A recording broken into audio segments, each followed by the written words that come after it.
The gas giant Jupiter, the largest planet in our solar system, has given name to a class of exoplanets around distant stars called hot Jupiters. That are Jupiter-Mars planets with a year lasting less than 10 days. That is much shorter than the orbital period of our Jupiter, which is just under 12 years. The hot Jupiters' short distances from their parent stars result in relatively strong tidal effects that can change the planet's orbit, which in turn will cause a gradual change in their orbital period, the length of the year.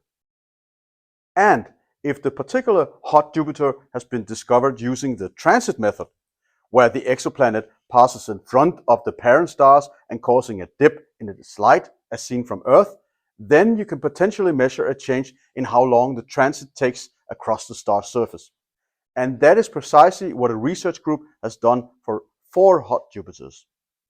The group, that among others counts colleagues from the Niels Bohr Institute and from the SDU, have published their research in an article with first author Alexander Griffiths entitled A Search for Transit Timing Variations in the Transiting Hot Jupiter Systems HIP 65, NGTS 6, NGTS 10, and WASP 173, which is published in the monthly notices of the Royal Astronomical Society here in January 2026.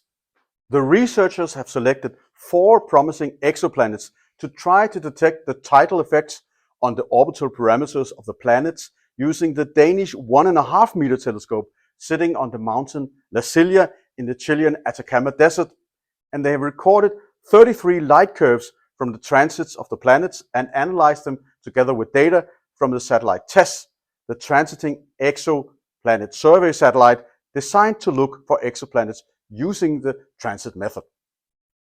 At the same time, the research group had constructed 2 models for each exoplanet, one where the orbit of the exoplanet does not change, and one where the orbit shrinks due to tidal effects.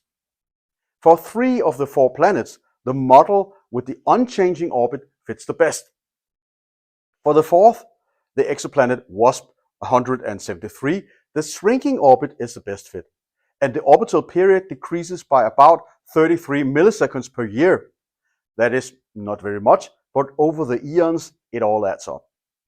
The researchers have compared the results with the theoretical predictions of the tidal effects and find that the effect can only theoretically be predicted precisely for WASP 133. It also turns out that the sensitivity to detect the shrinking orbits grows with time. The results establish a useful baseline against which future measurements can be compared.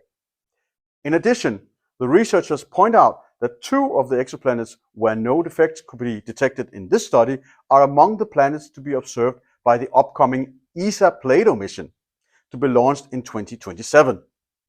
The Planetary Transits and Oscillations of Stars Space Telescope is to look for Earth-like planets using precisely the transit method. Find the article in the description below and like and subscribe.